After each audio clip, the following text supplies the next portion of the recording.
Dear viewers, আসসালামু আলাইকুম। দেশ এবং দেশের বাইরে যে যেখান থেকে বসে আমাদের এই ভিডিওটি দেখতে পাচ্ছেন তাদেরকে অনেক অনেক প্রীতি ও শুভেচ্ছা জানিয়ে শুরু করছি আজকে নতুন ভিডিও। আজকে আমাদের ভিডিওটি একেবারেই সংক্ষিপ্ত, তাই আমরা সংক্ষিপ্তভাবে আলোচনা করব।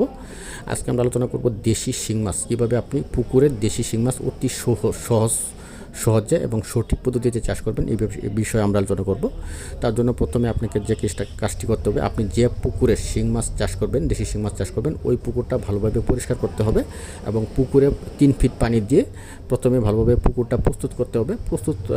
পুকুর প্রস্তুতির নিয়ম হচ্ছে যে প্রতি শতাংশে আপনাকে 1 কেজি হারে চুন দিয়ে যেতে হবে, 150 গ্রাম টিএসপি প্রতি শতাংশে এবং 150 গ্রাম ইউরিয়া সার প্রতি শতাংশে এবং প্রতি শতাংশে 200 থেকে 250 গ্রাম সরিষার গুঁড়া কৈল। এগুলি ব্যবহার 4 থেকে 5 দিন পর দেখবেন আপনার পুকুরে এক ধরনের কালার, পানির মধ্যে কালার চলে আসছে, অর্থাৎ জু প্লাঙ্কটন অর্থাৎ প্রাকৃতিক খাবার তৈরি হয়েছে। তখন আপনি আপনার পুকুরে পোনা মজুত করতে পারবেন। এবং দ্বিতীয় যে সবচেয়ে গুরুত্বপূর্ণ বিষয় যেটি হচ্ছে সেটি হচ্ছে আপনাকে উন্নত জাতের ব্রড থেকে অর্থাৎ বড় সাইজের মা মাছ যেগুলি আছে, বড় সাইজের ব্রড মাছ, মা মাছ থেকে উৎপাদিত পোনা আপনাকে মজুত করতে হবে। এবং আপনাকে পাশাপাশি ন্যূনতম 70 থেকে 80% অর্থাৎ 70 থেকে 80% ফিমেল মাছের পোনা আপনাকে মজুত করতে হবে। এবং আপনি যে প্রতিষ্ঠান থেকে বা যার মাধ্যমে আপনি পোনাগুলি ক্রয় করবেন তাকে অবশ্যই বলবেন যে গ্রেডিংয়ের মাধ্যমে আপনাকে যেন ন্যূনতম 70 থেকে 80% পোনা আপনাকে দেয়।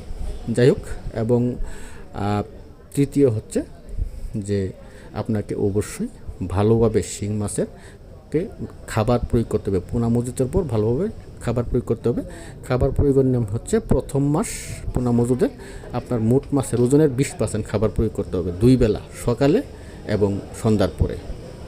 এবং দ্বিতীয় মাস হচ্ছে মোট মাছের ওজনের 15%, তৃতীয় মাস মোট মাছের ওজনের 10% এবং চতুর্থ মাস থেকে যতদিন পর্যন্ত না আপনি শিং মাছ বিক্রয় করতে পারতেছেন ততদিন পর্যন্ত মোট মাছের ওজনের 5% হারে আপনাকে খাবার প্রয়োগ করতে হবে। এবং এর পাশাপাশি চতুর্থ যে কাজটি করবে সেটা হচ্ছে আপনাকে নিয়মিত জীবাণুনাশক প্রতি 15 দিন পর ব্যবহার করতে হবে। টিমসেন আছে, পোলগাট আছে, পেথোনিল আছে, মাইক্রোনিল আছে, এইগুলি আপনাকে ব্যবহার করতে হবে। এবং এর পাশাপাশি আপনাকে সঠিক পরিচর্যা করতে হবে। সবাইকে অসংখ্য ধন্যবাদ ভিডিওটি দেখার জন্য।